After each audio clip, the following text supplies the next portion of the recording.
Imagine this. A video from way back in 2013 suddenly shows up on social media. I was abused at home by my family for many years.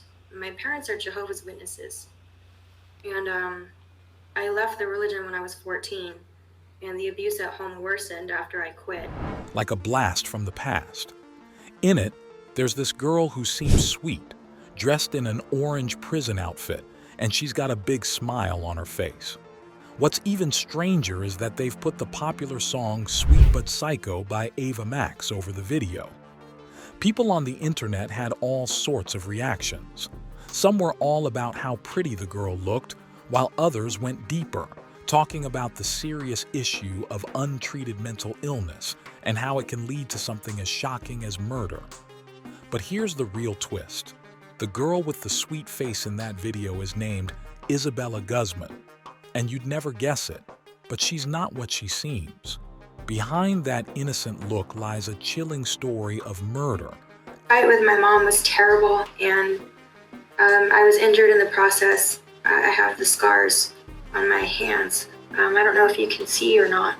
She is Isabella Guzman, a name that's now synonymous with the most sinister of crimes.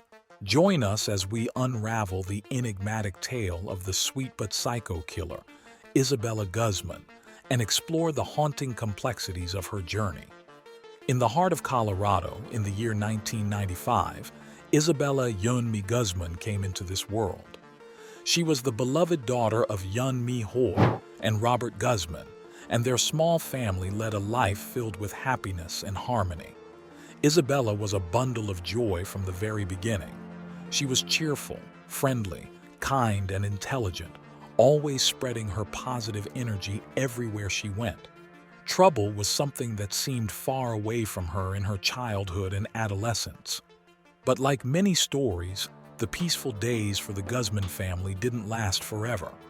A cloud of misunderstanding settled between her parents, leading to a tough decision. They chose to go their separate ways. After the divorce, it was decided that Isabella would stay with her mother, Hoy. If you like this type of content, then don't forget to subscribe to our channel and hit the bell icon to get daily updates. Let's dive deep into the video. Soon after the divorce, something unexpected happened in Hoy's life. She met a man named Ryan Hoy, and their connection grew stronger by the day. Eventually, they decided to take the big step and get married. It became clear that Hoy had been in a relationship with Ryan Hoy while she was still married to Robert Guzman. This twist in their family's story added complexity to their lives, with secrets and emotions hidden beneath the surface. The once peaceful family had entered a new chapter filled with uncertainty and changes. As the pages of Isabella's life unfolded, a deep-seated resentment began to take root within her. I'm not mentally ill anymore. I'm not a danger to myself or others. The cause? Her mother's new marriage. Isabella couldn't fathom why her mother had chosen to remarry. In her young eyes, it seemed Hoy had become self-centered and selfish. Isabella was fiercely protective of her father, Robert Guzman, and didn't want anyone to take his place. Once upon a time, Isabella had been a friendly, obedient child who always lent a willing ear to her mother's words, but when her stepfather, Ryan Hoy, entered the picture, everything changed. The atmosphere in their home shifted dramatically. Isabella's once polite demeanor transformed into rudeness, and she began to act out. In the blink of an eye, the serene mother-daughter relationship descended into a battleground. Harsh words and even physical violence became common in their household. Isabella! Isabella! Ryan Hoy, the witness to these unsettling changes, once even saw Isabella kick her mother. Despite the turmoil, Hoy continued to stand by her daughter, treating her with care and refusing to send her back to her biological father. August 28, 2013, was a day like no other. Hoy, Isabella's mother, received a concerning report from a neighbor. It seemed Isabella had a habit of inviting a mysterious man into the house when her mother was away. The man would discreetly leave through the back door when Isabella sensed her mother's return. Hi Moy, in her motherly wisdom, tried to address the situation calmly. But Isabella wasn't having it. Instead, their disagreement escalated into a fierce confrontation. The following day, on August 29, 2013, things took an even darker turn. Isabella, who had already shown signs of a troubled state of mind, sent an ominous email to her mother, cryptically stating, "You're going to make up for it." Terrified by her daughter's veiled threat, Hi Moy wasted no time and called the police for help. The authorities promptly arrived at their home and warned the 18-year-old Isabella about her behavior, cautioning her that she could be expelled from her mother's house. The police then reported back to Hi Moy, reassuring her that Isabella had been advised to return home safely, with a stern reminder to call them if anything went awry.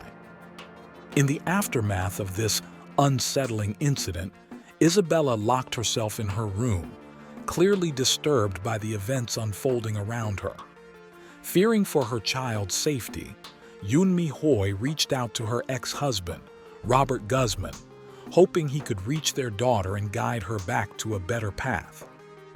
Robert engaged in a conversation with Isabella, believing that he might be able to make a difference.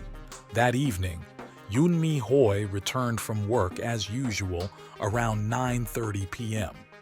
She went upstairs to take a shower, leaving her husband, Ryan Hoy, downstairs. It was then that the tranquility of their home was shattered by a sudden noise upstairs. Isabella? Isabella? Followed by Yun Mi's call for her husband. Ryan Hoy rushed upstairs, only to witness Isabella swiftly close and lock the bathroom door, blood beginning to creep from beneath it. In a state of panic, Ryan hurried downstairs to make an emergency call. He then returned upstairs, where he found Isabella standing by the door, clutching a knife. The chilling part was that she didn't say a word. She simply left the bathroom and ran away. When the police arrived at the scene, they made a horrifying discovery. Hi Moy's lifeless body lay in a pool of blood. She was stabbed 79 times, including 31 to her face and 48 to her neck. Tragically, she was pronounced dead at the scene at 10:28 p.m. Isabella, now a murder suspect on the run, managed to find her way to a nearby store's restroom. There, she washed her hair and changed her clothes, instructing store employees not to alert the police. She claimed to be a victim of rape and refused to return home. The police eventually tracked her down the next day, but she vehemently denied being the person they sought. She argued that the photograph the police showed her was not her. However, law enforcement was not convinced, and Isabella was apprehended. The following day, a judge made a chilling decision to detain the teenager without bail, setting the stage for a legal battle that would grip the nation. Well, you're one of the most evil person I've ever sat across the table from. No. You're not getting out of jail. It makes me physically sick to look at you. Do the DNA test that will prove me Don't right. tell me how to do my job. I watch forensic files. Do you believe everything they put on TV is real? How stupid are you? Really, Isabella? Does that make any goddamn sense to you? Stop calling me Isabella. That's your name. No, it's not. You've come in here tried to fucking act like you're so goddamn smart. Isabella Guzman, the person behind a terrible crime, was diagnosed with schizophrenia, a mental illness. This is just really frustrating. I'm not even really scared or anything at all because I know that I'm not this person. So you're not scared at all? Because I'm not her. Are you on any drugs? No. Any prescription medication? No. You ever been to a doctor for anything? I've been sick before, like every other normal person. Yeah. What kind of things have you had? What kind of sicknesses? Regular colds, nothing serious. You ever been to a psychiatrist? No. You ever been diagnosed with any mental problems? No. She explained to investigators that she was forced to act by disturbing voices in her head. Her claim of insanity was accepted by the court, given her condition. On the day she attacked her mother, Isabella shockingly believed she was attacking a woman named Cecilia, not her mother. In her confused mind, she thought this act was a way to save the world from some hidden danger. This revelation was truly disturbing.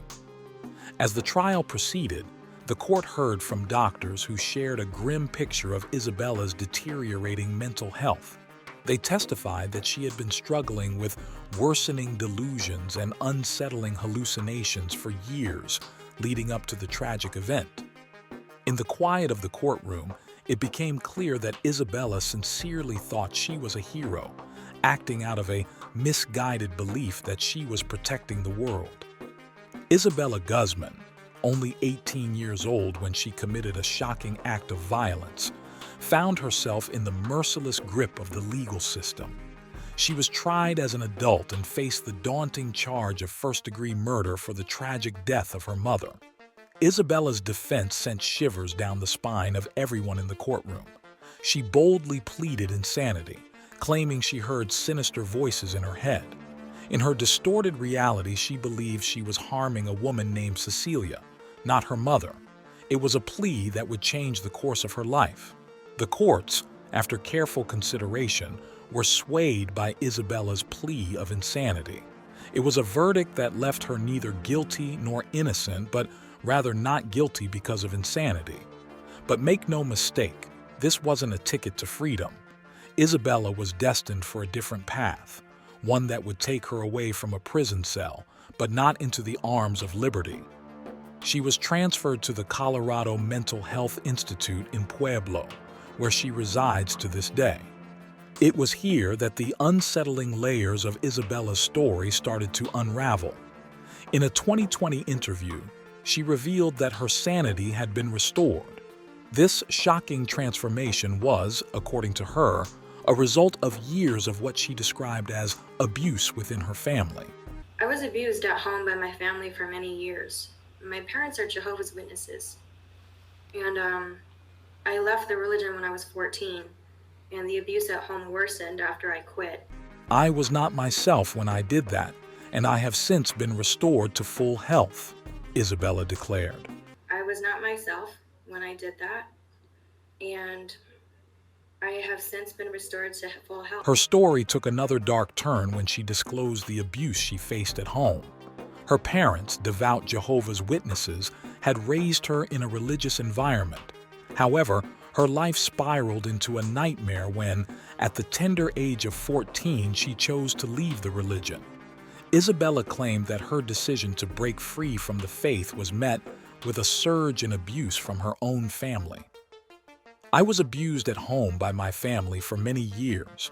My parents are Jehovah's Witnesses, and I left the religion when I was 14, and the abuse at home worsened after I quit. If I could change it, or if I could take it back, I would, Isabella uttered, reflecting on the horrors that had stained her past. More than 10 years have passed since that fateful day, but Isabella Guzman's story remains a perplexing and haunting one. She has been in the Colorado Mental Health Institute for over a decade, and in a recent interview, she stated that she's no longer a danger to anyone. In 2021, there was a glimmer of hope when Isabella was allowed temporary release to attend therapy sessions outside the hospital. During these sessions, she expressed deep regret for her past actions. It's a somber reminder of the transformation she has gone through during her time in confinement. For now, she remains in the Colorado Mental Health Institute, her journey marked by a mix of healing and heartache, like a story that refuses to fade away. As we conclude this chilling odyssey through the life of Isabella Guzman, we are left with a profound sense of the complexities of the human experience. From her sweet smile in an orange prison suit to the shocking reality of untreated mental illness, this story is a stark reminder of the dark corners that exist within the human psyche. If you found this video enlightening, don't forget to like, subscribe, and hit the notification bell to stay updated on more thought-provoking stories. See you in the next episode.